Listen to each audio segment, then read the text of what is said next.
Kisah sebuah riwayat, kisah barodat di Aceh Raya.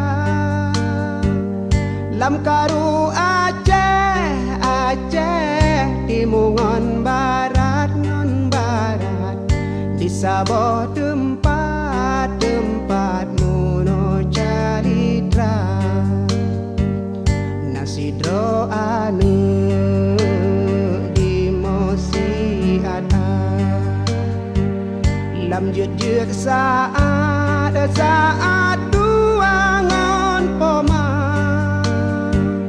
ditanyong ba ama ayah jinopat dilon rindu tat kena rupa.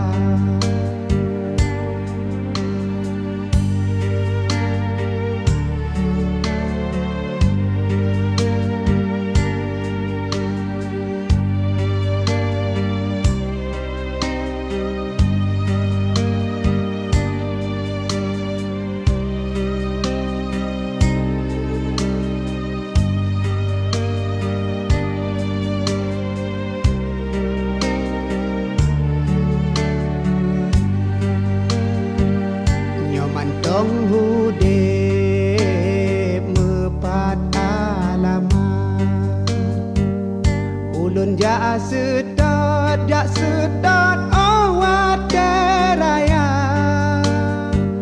Nyoka meninggai mepat kejirat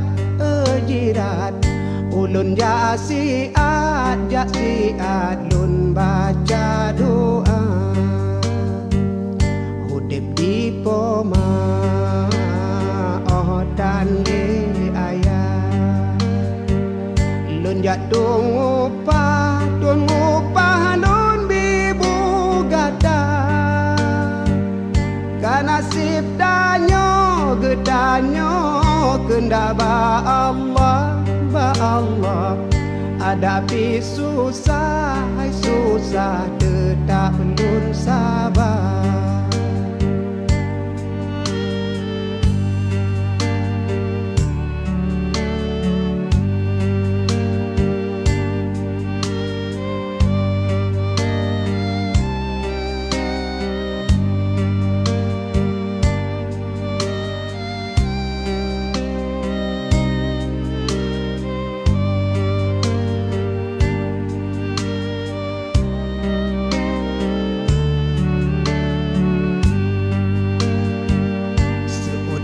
Poma anemu tua,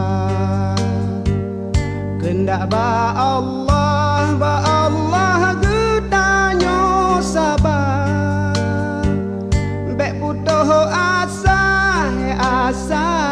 cobaan Allah, ya Allah. Sabar ngon tabah dudo bahagia. Laki doa kaniba Allah, obe musibah beletro dekat. Aceh beaman belero darah seramo Mekah bekong agama. Seramo Mekah